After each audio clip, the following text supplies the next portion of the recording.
Hello and hi friends, welcome back to Krishna's laurels. ఎలా ఉన్నారు? I hope మీ preparation for LAWCET 2024 చాలా బాగా జరుగుతుందని ఆశిస్తున్నాను. అయితే ఈ వీడియోతో మనం ఇండియన్ కాన్స్టిట్యూషన్ సిరీస్ ఆఫ్ వీడియోస్ని స్టార్ట్ చేస్తున్నాము. పార్ట్ 1లో చాప్టర్ 1లో మేకింగ్ ఆఫ్ ది ఇండియన్ కాన్స్టిట్యూషన్ని మనం డిస్కస్ చేద్దాము. అయితే లాసెట్ 2024 పాయింట్ ఆఫ్ వ్యూలో మాట్లాడితే కాన్స్టిట్యూషన్ ఆఫ్ ఇండియా అనేది చాలా ప్రముఖ పాత్ర పోషిస్తుంది. మీరు 100 లోపు ర్యాంక్ తెచ్చుకోవాలన్నా, టాప్ 10లో నిలవాలన్నా కూడా కాన్స్టిట్యూషన్ ఆఫ్ ఇండియా మీరు చక్కగా నేర్చుకొని అందులో ఎంత అర్థం చేసుకొని ఎంత గుర్తుంచుకోగలిగితే మీకు అన్ని ఎక్కువ మార్క్స్ వచ్చే అవకాశం ఉంటుంది. సో జస్ట్ గుర్తుంచుకోవడమే కాకుండా మనం బిట్స్ని ప్రాక్టీస్ కూడా చేయాలి. Side by side, hand in హ్యాండ్గా చదవడము ప్రాక్టీస్ వెళ్ళినప్పుడే మీ ప్రిపరేషన్ అనేది 100% ఫుల్ ఫ్లెడ్జెడ్గా జరుగుతున్నట్టు అర్థం.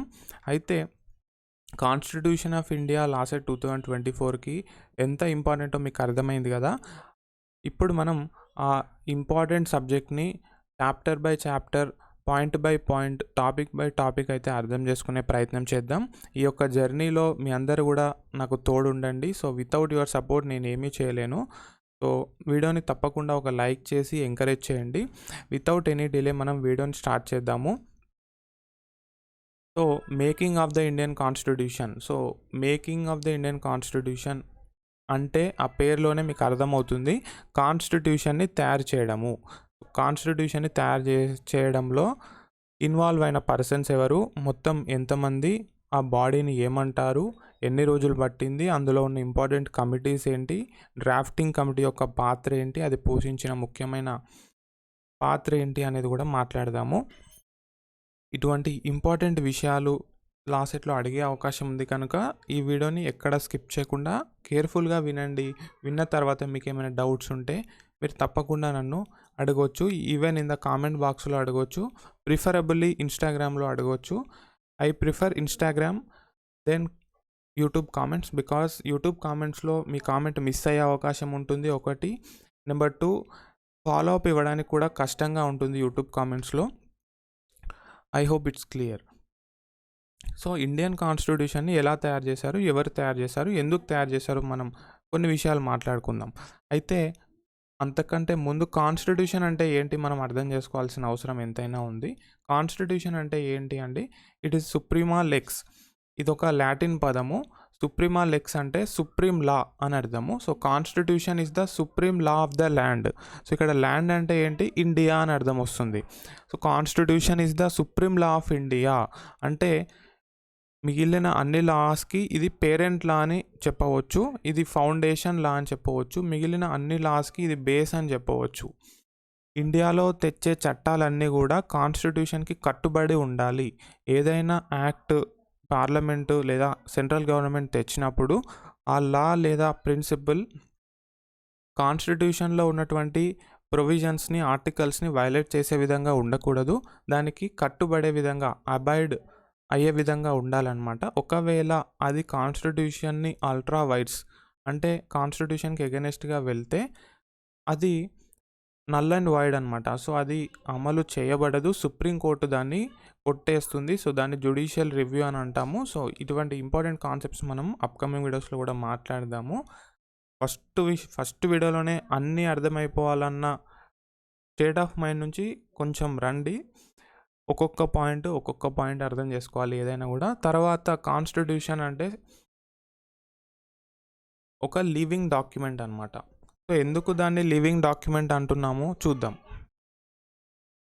వాస్తవానికి కాన్స్టిట్యూషన్ని తయారు చేసినప్పుడు అప్పుడున్నటువంటి నేపథ్య ప్రకారం, అప్పుడున్న అవసరాల ప్రకారం అందులో ప్రొవిజన్స్, ఆర్టికల్స్ పెట్టడం జరిగింది. కానీ టైం టు టైం ఇండియన్స్ యొక్క అవసరాలు, నీడ్స్ మారుతూ ఉంటాయి కదా, నేపథ్యాలు మారుతూ ఉంటాయి. కాబట్టి అవసరానికి తగ్గట్టు ఆ డాక్యుమెంట్ని మనం మార్చుకోవాల్సిన అవసరం ఉంది. లాని మనం అమెండ్ చేసుకోవాలి. సో మనం కాన్స్టిట్యూషన్ని ఎప్పటికప్పుడు అవసరాలకు తగ్గట్టు అమెండ్ చేస్తాము, సవరిస్తాం. కాబట్టి అదొక లివింగ్ డాక్యుమెంట్గా పేర్కొంటారు. తర్వాత the constitution is political frame based on which principles or laws of a country are formulated. So ఇదొక పొలిటికల్ ఫ్రేమ్ అనమాట, political base based on which అంటే దీని ఆధారంగానే కంట్రీలో వచ్చే చట్టాలన్నీ ఫార్ములేట్ చేయబడతాయి. అండ్ అండర్ ద కాన్స్టిట్యూషన్ మన యొక్క రైట్స్ డ్యూటీస్ని డిస్క్రైబ్ చేయబడడం జరిగింది. And it also describes the relationship of people with government. Okay, గవర్నమెంట్కి మనకి ఉన్నటువంటి రిలేషన్ని, దాన్ని ఎలా గవర్న్ చేయాలి, దానికి సంబంధించిన ఫ్రేమ్వర్క్ అంతా కూడా కాన్స్టిట్యూషన్లో ఉంటుంది. So this is some basics about what is constitution అండి. ఇప్పుడు మనం కాన్స్టిట్యూయెంట్ అసెంబ్లీ గురించి మాట్లాడదాం. What is constituent assembly? It is an institution specifically conceived for creation or modification of a constitution. జనరల్గా మనది Indian constitution is a written constitution. So written constitution ఎవరైనా రాయాలి, ఆ రాసే బాడీనే మనం కాన్స్టిట్యూయెంట్ అసెంబ్లీ అని అంటాము. సో కాన్స్టిట్యూయెంట్ అసెంబ్లీ యొక్క ఆబ్జెక్టివ్ ఏంటి? To draft and formulate the constitution of India and thereby attaining self determination. Okay, Indians తమకు తాము ఒక గుర్తింపు ఇచ్చుకోవడానికి యాక్చువల్గా ఇది మనం 1940s 50sలో ముచ్చట అనమాట. అప్పుడు మనం బ్రిటిష్ రూల్ నుంచి స్వాతంత్రం సాధించిన సందర్భంలో కాన్స్టిట్యూయెంట్ అసెంబ్లీ ఫార్మ్ అవుతుంది 1946లో. తర్వాత డిమాండ్ ఫర్ కాన్స్టిట్యూయెంట్ అసెంబ్లీ. అసలు కాన్స్టిట్యూయెంట్ అసెంబ్లీ మాకు ఇండియన్స్కి కావాలి, మా రాజ్యాంగాన్ని మేమే రచించుకుంటాము అని డిమాండ్స్ పెట్టింది ఎవరు అనేది చూద్దాము. ఇది బిట్స్ రూపంలో అడిగే అవకాశం కూడా ఉంటుంది. So first person Manabendranath Roy, MN Roy అని అంటాము. So is a communist leader అనమాట. తర్వాత 1935లో ఇండియన్ నేషనల్ కాంగ్రెస్, 1938లో జవహర్లాల్ నెహ్రూ అండ్ 1940లో మనకేమైంది, డిమాండ్స్ అన్ని కన్సిడర్ చేసి అండ్ సైడ్ బై సైడ్ మనకు అప్పుడు వరల్డ్ వార్ 2 కూడా నడుస్తుంది.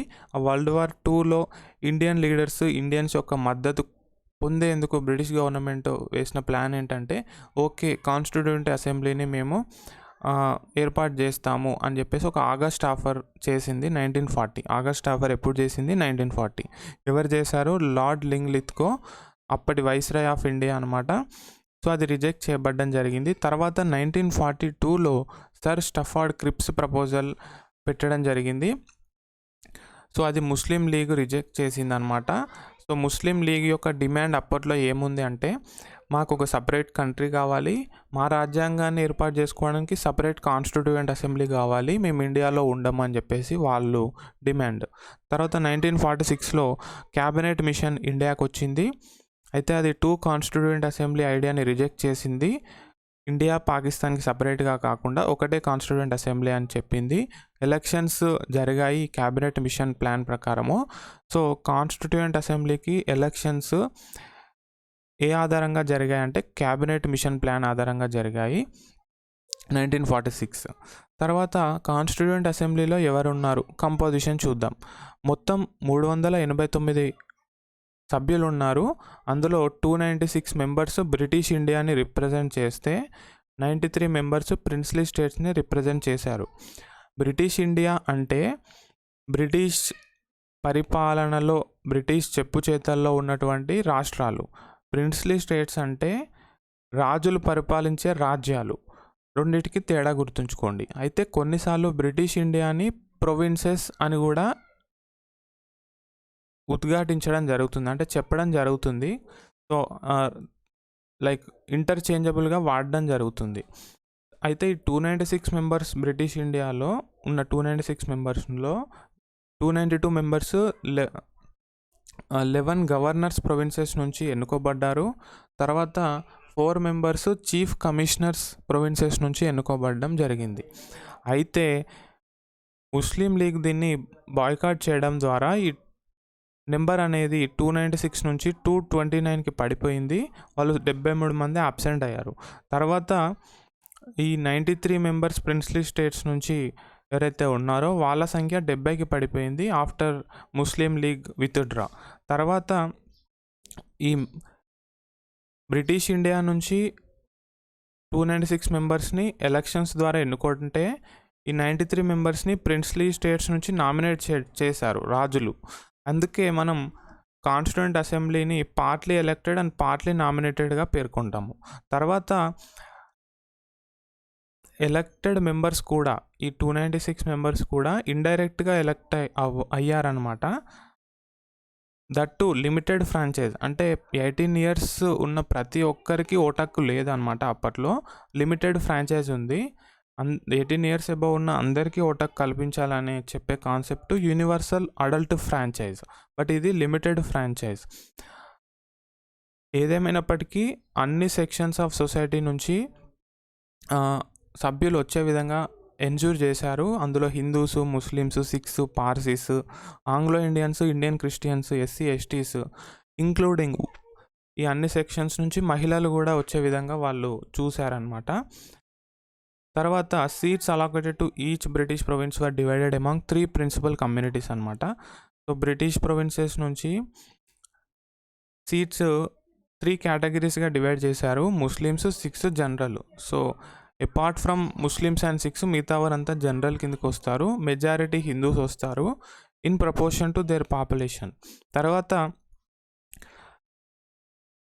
Each representatives of each community were elected by members of that community. అంటే ఏ కమ్యూనిటీ వాళ్ళు ఆ కమ్యూనిటీ సభ్యుని ఎన్నుకున్నారనమాట in the provincial legislative assembly. అయితే ఈ కాన్స్టిట్యూయెంట్ అసెంబ్లీలో ఉండే సభ్యులని ఎన్నుకున్నది ఎవరు అంటే members of provincial legislative assembly. ఇప్పుడు రాష్ట్రాల్లో అసెంబ్లీస్ ఏ విధంగా ఉన్నాయో అప్పుడు కూడా ప్రొవిన్షియల్ లెజిస్లేటివ్ అసెంబ్లీస్ ఉండేవి. అందులో ఉండే సభ్యులు proportional representation throw single transferable vote అనే పద్ధతి ద్వారా ఈ కాన్స్టిట్యూయెంట్ అసెంబ్లీలో ఉన్న మెంబర్స్ని ఎన్నుకున్నారు. అయితే ప్రిన్స్లీ స్టేట్స్లో ఉన్న రాజులు వాళ్ళ మెంబర్స్ని నామినేట్ చేశారు. అంటే ఎన్నికలు జరగలేదు, వాళ్ళు కొందరిని పంపించారు, అది వాళ్ళ ఇష్ట ప్రకారం. The assembly included all important personalities of India at that time. అప్పుడు స్వతంత్రం ఉద్యమంలో పాల్గొన్న అందరు ఇంపార్టెంట్ పర్సనాలిటీస్ ఉన్నప్పటికీ మహాత్మా గాంధీ మాత్రం రాజ్యాంగాన్ని రచించే లేదా తయారు చేసే కాన్స్టిట్యూయెంట్ అసెంబ్లీలో లేరు. ఇది ఒకటి గమనించదగ్గ విషయం. తర్వాత కాన్స్టిట్యూయెంట్ అసెంబ్లీ మొత్తానికి ఏర్పాటైంది. ఇప్పుడు అది చేసిన పని ఏంటి అనేది చూద్దాం. Working of the constituent assembly. So December 6, 1946 రోజు కాన్స్టిట్యూయెంట్ అసెంబ్లీ ఫ్రెంచ్ ప్రాక్టీస్ ప్రకారం ఏర్పాటైంది. తర్వాత డిసెంబర్ 9, 1946 రోజు కాన్స్టిట్యూషన్ హాల్లో, దాన్ని మనం central hall of parliament house అంటాము ఇప్పుడు, అందులో ఫస్ట్ మీటింగ్ పెట్టారు. First meeting of the constituent assembly December 9. అయితే JB Kripalani first person to address the assembly and temporary ప్రెసిడెంట్గా సచిదానంద సిన్హా ఉన్నారు. Is the senior most member of the assembly అనమాట. So ఎవరు senior most ఉంటే వాళ్ళు టెంపరీ ప్రెసిడెంట్గా ఉండే ప్రాక్టీస్ అయితే ఉంది. తర్వాత ఆ టెంపరీ ప్రెసిడెంట్ ఆధ్వర్యంలో పర్మనెంట్ ప్రెసిడెంట్ని ఎన్నుకుంటారు, మిగిలిన లీడర్స్ని కూడా ఎన్నుకుంటారు. సో ముస్లిం లీగ్ బాయ్కాట్ చేసిన సంగతి మీకు తెలుసు కదా, డిమాండింగ్ ఏ సపరేట్ స్టేట్. అయితే ఇంటర్నేషనల్ కాంటెక్స్ట్లో మనం కంట్రీని స్టేట్ అని అంటాము. ఇండియా, పాకిస్తాన్ కావచ్చు, అమెరికా కావచ్చు, ఏదైనా మనం స్టేట్ అని అంటాము. సో మన మెగా మాక్ టెస్ట్ సిరీస్లో మీకు లీగల్ యాప్టిట్యూడ్ క్లాసెస్లో ఎడ్యుకేటర్ పవన్ సార్ మీకు ఇది చెప్పడం జరిగింది. సో స్టేట్ అంటే కంట్రీ అని గుర్తుంచుకోండి ఇంటర్నేషనల్ కాంటెక్స్ట్లో. సో డిసెంబర్ 11, 1946 రోజు రాజేంద్ర ప్రసాద్ని పర్మనెంట్ ప్రెసిడెంట్గా ఎన్నుకున్నారు. హెచ్సి ముఖర్జీని వైస్ చైర్మన్గా ఎన్నుకున్నారు. లీగల్ అడ్వైజర్ ఎవరు అంటే బిఎన్ రావు. సో ఇవి డైరెక్ట్ బిట్స్ లాగా అడిగే అవకాశం కూడా ఉంది. ఇనిషియల్లీ 389 మెంబర్స్ ఉన్నప్పటికీ అది 299 పడిపోయింది ఆఫ్టర్ పార్టీషన్. తర్వాత out of this 389 members 292 were from government provinces, 4 from chief commissioner provinces, 93 from princely states. ఇందాక చూసాం కదా, సో అది మళ్ళీ ఒకసారి బైఫర్కేషన్ ఇక్కడ ఇచ్చాను. తర్వాత డిసెంబర్ 13, 1946 రోజు జవహర్లాల్ నెహ్రూ అబ్జెక్టివ్ రెజల్యూషన్ని ప్రవేశపెట్టారు.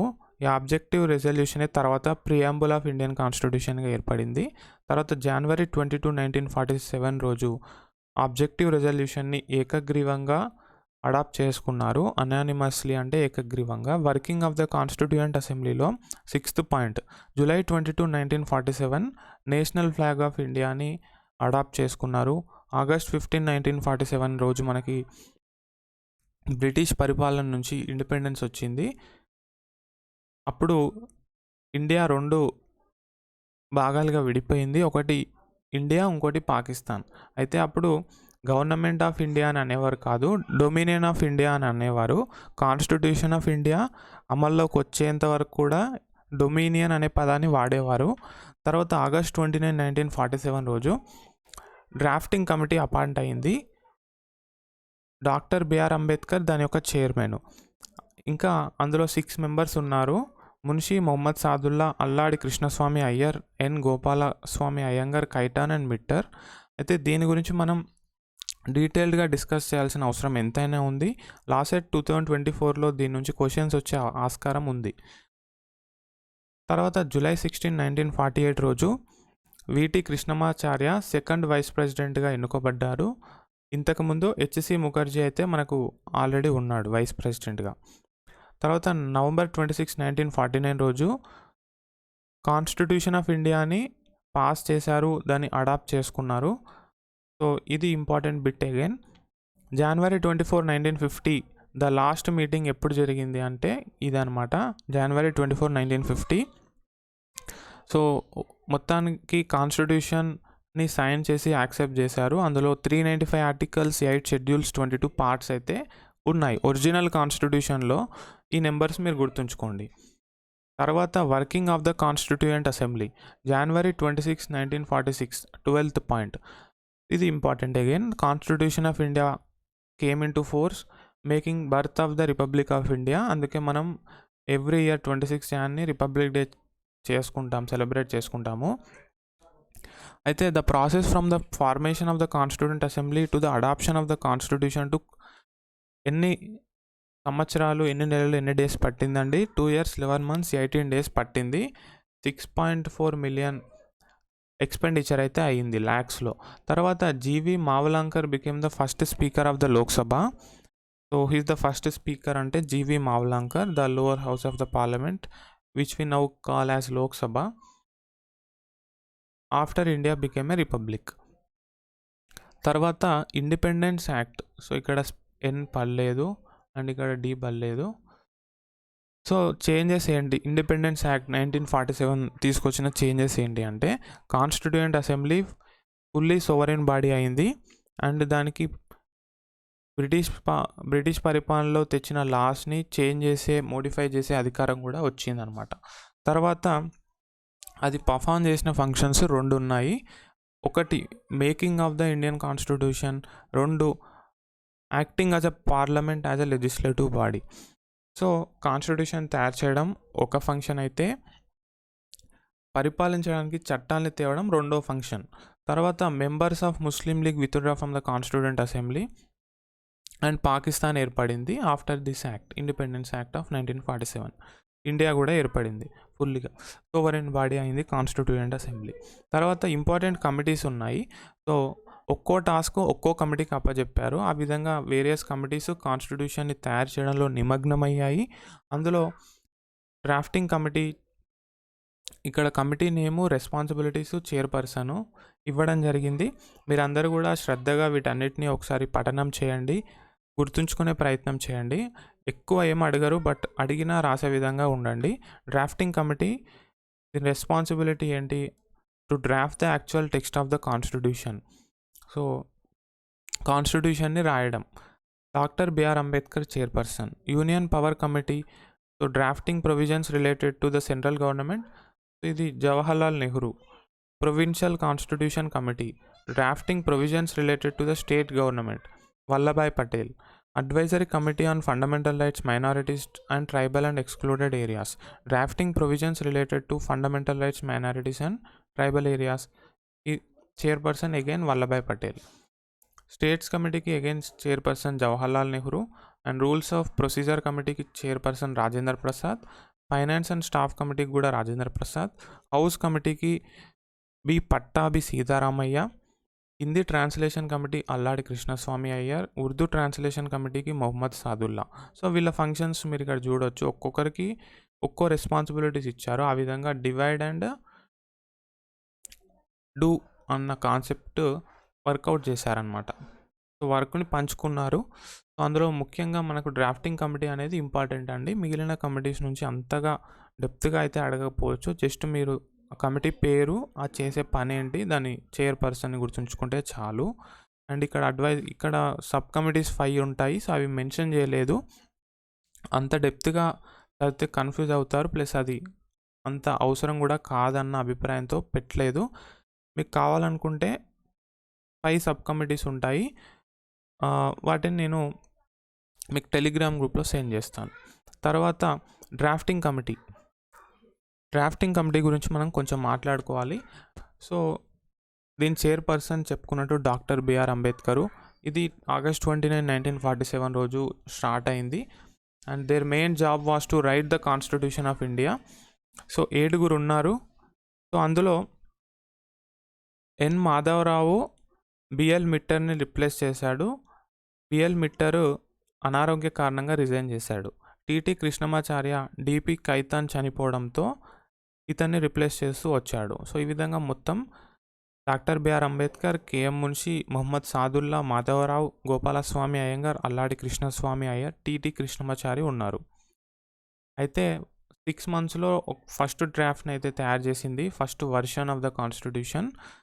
సో తర్వాత అది ప్రజల ముందు పెట్టింది. వాళ్ళ యొక్క సజెషన్స్ తీసుకొని మళ్ళీ సెకండ్ వర్షన్ తయారు చేసింది. సో అది October 1948లో వచ్చింది.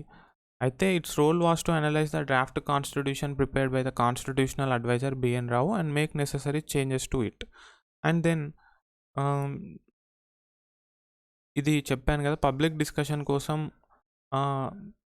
ప్రజల ముందు పెట్టారు డీటెయిల్డ్ డ్రాఫ్ట్ కాన్స్టిట్యూషన్ని. తర్వాత majority of the debates of constituent assembly happened around the draft constitution made by the committee.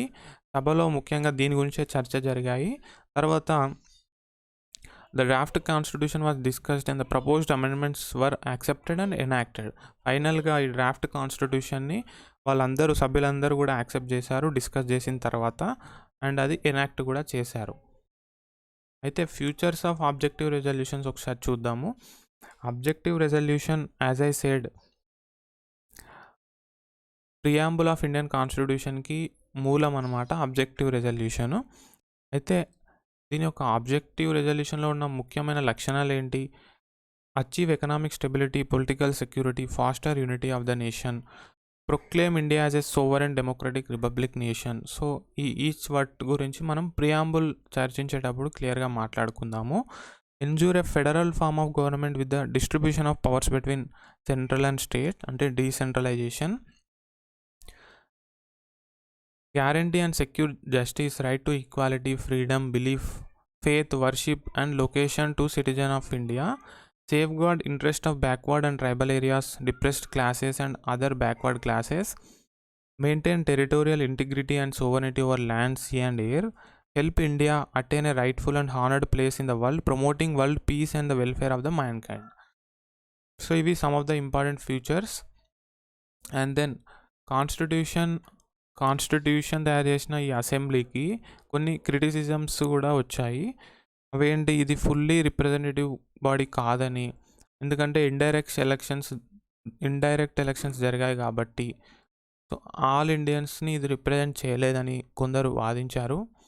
తర్వాత ఇందులో మెజారిటీ ఆఫ్ ద సభ్యులు కాంగ్రెస్ నుంచే ఉండడం చేత అది కాంగ్రెస్ డామినేటెడ్ సభ అని, అండ్ అది నాట్ సోవరిన్ అని, ఎందుకంటే అది British government Indian independence act of 1947కి సబ్జెక్ట్ అయి ఉందని, అంటే కట్టుబడి ఉందని. తర్వాత స్లో ప్రోగ్రెస్, చాలా సమయం తీసుకుందని, and influenced by foreign models. ప్రపంచంలో ఉన్న అన్ని కాన్స్టిట్యూషన్ని, మోస్ట్ ఆఫ్ ద ఇంపార్టెంట్ కాన్స్టిట్యూషన్స్ని స్టడీ చేసి అందులో నుంచి కాపీ చేసిందని కొందరు క్రిటిసిజం అయితే చేయడం జరిగింది. ఏదేమైనప్పటికీ మనం కాన్స్టిట్యూషన్ ఆఫ్ ఇండియాని ప్రజెంట్ ఫాలో అవుతున్నాము, and we should respect constitution of India because ఎంతో ఫ్రీడమ్ స్ట్రగుల్ తర్వాత ఎంతోమంది అందులో ఇన్వాల్వ్ అయితే కానీ మనం కాన్స్టిట్యూషన్ ఆఫ్ ఇండియాని ప్రజెంట్ అయితే చూడలేకపోయేవారము. కాబట్టి కాన్స్టిట్యూషన్ ఆఫ్ ఇండియా అనేది greatest gift to Indian people as on date. So ఇదండి ఈ వీడియోలో. అయితే దీనికి సంబంధించి ఎంసీక్యూస్ నెక్స్ట్ పార్ట్లో చేద్దామన్న ఆలోచనలో ఉన్నాను. సో ఎంసీక్యూ పార్ట్ మీకు కావాలంటే కింద కామెంట్ సెక్షన్లో ఎగ్జైటెడ్ అని కామెంట్ చేయండి. అట్లీస్ట్ 50 కామెంట్స్ వస్తే నేను ఎంసీక్యూ పార్ట్ కూడా డెడికేటెడ్గా చేస్తాను. అండ్ ఈవెన్ 100 కామెంట్స్ వస్తే ఈ యొక్క పీడిఎఫ్ని నేను మీకు టెలిగ్రామ్ గ్రూప్లో, వాట్సాప్ గ్రూప్లో పెడతాను. Okay, so make sure you comment at least 50, and it's great if it is 100 comments. I'll be happy to share this PDF to all of you in the WhatsApp and Telegram groups, guys. అయితే already మాక్ test సిరీస్లో join అయిన వారు tension పడాల్సిన అవసరం లేదు. అటు MCQ part as well as PDF కూడా మీకు అందుబాటులో ఉంటుంది కోర్సులోనే. సో మీ అందరికీ తెలుసు కదా, మనం TS LAWCET అండ్ AP LAWCET 2024కి mega mock test series launch చేసిన సంగతి. సో ఇందులో కొన్ని యూనిక్ ఫీచర్స్ ఉన్నాయి. సో ఇప్పటికి చాలామంది జాయిన్ అయ్యారు.